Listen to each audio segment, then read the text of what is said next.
जय हिंद।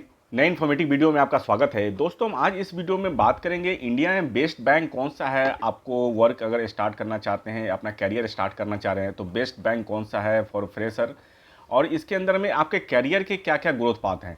तो सबसे पहले दोस्तों, हमारे चैनल पे नए हैं तो लाइक या सब्सक्राइब जरूर करें, क्योंकि मैं अपने चैनल बैंकिंग फाइनेंस से रिलेटेड सारा अपडेट्स लेके आता रहता हूँ। बैंकिंग से रिलेटेड जितने जॉब प्राइवेट एंड गवर्नमेंट बैंकों में निकलती है, सारे हमारे चैनल पे आपको नोटिफिकेशन मिल जाएगा। तो चलिए वीडियो को स्टार्ट करते हैं। तो दोस्तों, सबसे पहले बात करते हैं, अगर कैरियर स्टार्ट करना हो, आप ग्रेजुएशन किए हैं, अभी एमबीए करके आए हो और अपना जॉब स्टार्ट कर रहे हो, तो आपको कौन से सेक्टर में आपको सबसे बेस्ट अपॉर्चुनिटी आज के डेट में है। अगर आप बैंकिंग सेक्टर में अपना करियर बनाना चाहते हैं या किसी और डिफरेंट सेक्टर में करियर बनाना चाहते हैं, तो सबसे पहले आज के डेट में आरएनडी करना बहुत ज़रूरी है। जिस सेक्टर में आप जाना चाहते हैं उस सेक्टर के बारे में आपकी पूरी नॉलेज होनी चाहिए कि उस सेक्टर में आज के डेट में ग्रोथ के पाथ क्या क्या है। तो सबसे पहले अगर देखा जाए तो आज के डेट में अगर मैं बैंकिंग सेक्टर में करियर स्टार्ट करने की बात अगर कहूँ कि आप बैंकिंग सेक्टर में करियर स्टार्ट कर सकते हैं, क्योंकि यहाँ ग्रोथ के पाथ बहुत ही अधिक है।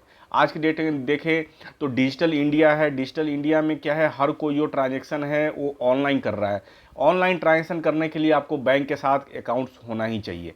ये सबसे बड़ी चीज़ है, क्योंकि आज की डेट में जितनी इंडिया की पॉपुलेशन है, आज की डेट में अगर हर कोई डिजिटल अगर ट्रांजेक्शन स्टार्ट करना शुरू कर दे, तो सारा का सारा पैसा बैंक के थ्रू मूव होगा। तो बैंक में ग्रोथ के पाथ अधिक है। इसके अलावा देखें तो जब से मुद्रा अकाउंट खुला है लोगों का, तो बेसिकली बहुत सारे लोगों का अकाउंट भी खुल चुका है। जिन लोगों ने बैंक में आज तक नहीं गए, वो बैंकों में जा के आज के दिन में ट्रांजेक्शन भी कर रहे हैं और लोगों ने बैंकिंग भी सीख ली है। तो देखिए, सबसे पहले इसमें अगर बात कर ले तो कैरियर ग्रोथ पाथ इसमें बहुत अधिक है। और इंडिया में बैंकों की कमी नहीं है, एनबीएफसी की कमी नहीं है, इंश्योरेंस कंपनी की कमी नहीं है। अगर आज की डेट में अगर आप अपना करियर बैंकिंग में स्टार्ट करते हैं, अगर आप फ्रेशर स्टार्ट करते हैं, तो आपको सबसे पहले देखने वाली बात क्या है कि आपको बैंक भी चूज करना पड़ेगा कि कौन सी बैंक के साथ आप करियर स्टार्ट करें, क्योंकि बेस्ट बैंक आपको जानना बहुत ज़रूरी है। अगर टॉप इंडिया में बैंक देखें तो सबसे पहले एसबीआई सरकारी बैंकों में है। अगर प्राइवेट में देखें HDFC bank, ICC bank, axis bank, ये सारे टॉप मोस्ट बैंक हैं।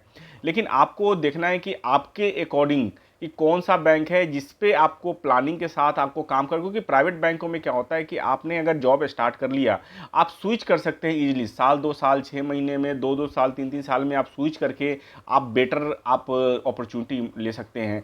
जबकि गवर्नमेंट बैंकों में ऐसा नहीं है। गवर्नमेंट बैंकों में आपने ज्वाइन कर लिया तो वहाँ स्विचिंग का कंसर्न नहीं है, लेकिन प्राइवेट बैंकों में आप स्विच करके आप बेटर अपॉर्चुनिटी ले सकते हैं। इसलिए आपने देखा होगा कि आज की डेट में प्राइवेट बैंकों में सैलरी बहुत ही अधिक होती है।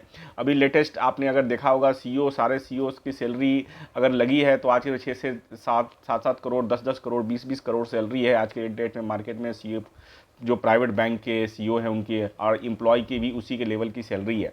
तो आप भी अपना अगर ग्रोथ देख रहे हैं, अच्छी सैलरी पैकेज देख रहे हैं, अच्छी लाइफ स्टाइल देख रहे हैं, तो प्राइवेट बैंक आपके लिए बेस्ट है। इसमें देखिए कि आपके डेट में अगर फ्रेशर बैंकों में अगर अपना करियर स्टार्ट करना चाहे, तो बहुत सारे आज के डेट में सिनेरियो चल रहा है कि आप पीओ प्रोग्राम के थ्रू जा सकते हैं। लोग मणिपाल के थ्रू ज्वाइन कर, मणिपाल के थ्रू बहुत सारे कोर्स चल रहे हैं सारे बैंकों का। आईसीसी बैंक का पीओ प्रोग्राम बहुत पुराना प्रोग्राम है।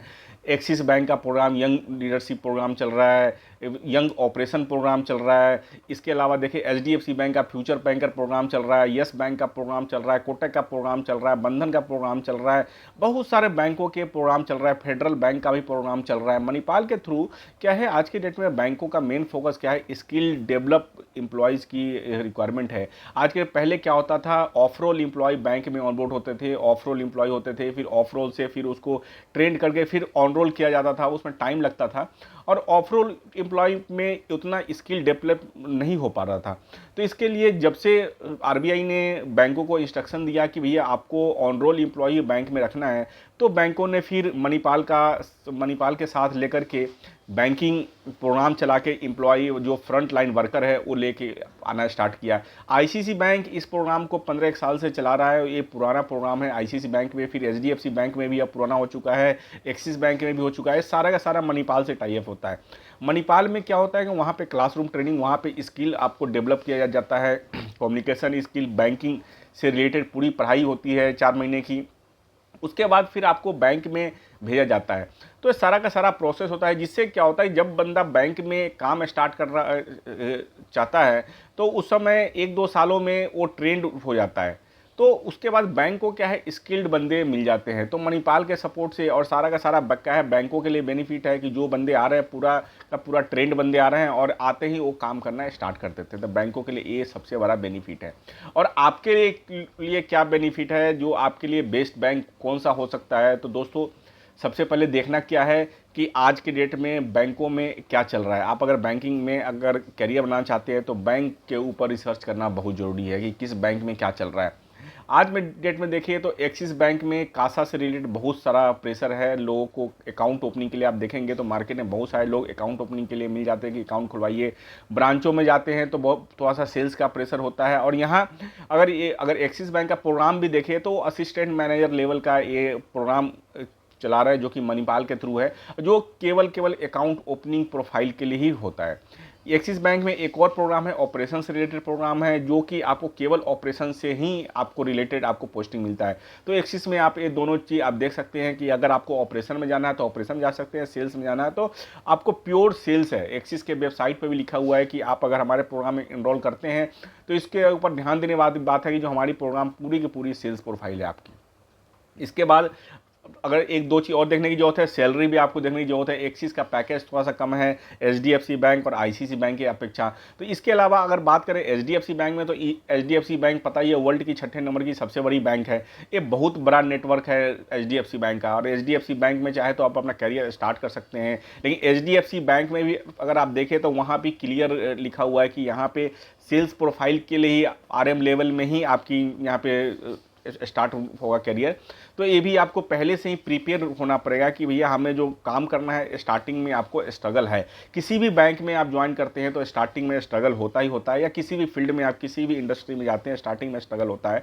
तो अगर आप बैंकिंग सेक्टर में आ रहे हैं तो सबसे पहली बात है कि आपको एक गोल सेट करके आना पड़ेगा कि हमें कुछ टाइम के लिए स्ट्रगल करना है, फिर हमें आगे स्विच करना है या दूसरे बैंकों में जाना है। क्योंकि यहाँ जो लेवल स्टार्ट होता है ऑफिसर लेवल से स्टार्ट होता है, officer level, senior officer level, deputy manager level, manager level, AVP level, chief manager level, बहुत सारे लेवल्स, 1 to 1 एक लेवल होता है।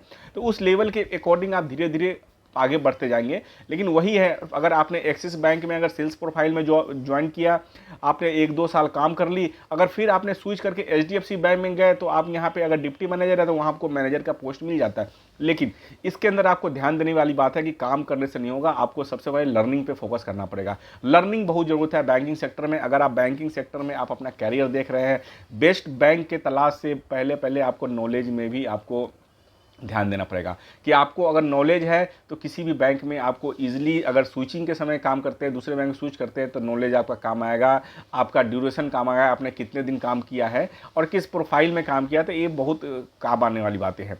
इसके अलावा देखिए एचडीएफसी बैंक में क्या है, सेल्स पर फोकस है, ब्रांच बैंकिंग पे फोकस है, असेट्स पे फोकस है। अगर लोन्स का बुक देखें तो सबसे अधिक एचडीएफसी बैंक का लोन्स है आज के डेट में, तो लोन पे फोकस है बैंक का। तो इसके अंदर आप 2-3 चीज़ है कि अगर कासा ग्रोथ पा दे तो एचडीएफसी बैंक का अच्छा है आज के डेट में। अगर रिजल्ट अगर एचडीएफसी बैंक का देखिए तो कासा का बुक उनका डाउन हुआ है और असेट का बुक अप हुआ है। तो उनका जो मेजर फोकस आज के डेट में आ चुका है वो कासा के ऊपर आ चुका है, अकाउंट ओपनिंग के ऊपर आ चुका है। तो ये सारा कुछ एचडीएफसी बैंक में है। अगर आईसीसी बैंक के बात देखें तो आईसीसी बैंक आज के डेट में बहुत बड़ी बैंक है, जिसमें अगर देखा जाए तो इसमें ब्रांच बैंकिंग के फोकस स्टार्टिंग से ही रहा है। जबकि चंदा कोचर मैम आई थी तब से ही यहाँ पे ब्रांच बैंकिंग में फोकस है। वन रूफ वन सर्विस का कॉन्सेप्ट चल रहा है आईसीसी बैंक के अंदर में। तो आईसीसी बैंक में अगर आप देखें तो आपको लर्निंग का बहुत ज़्यादा ही स्कोप मिल जाता है, क्योंकि वहाँ आप एक ब्रांच के अंदर में सारे प्रोडक्ट सेल किए जाते हैं। तो वहाँ लर्निंग का आपको ग्रोथ मिलेगा।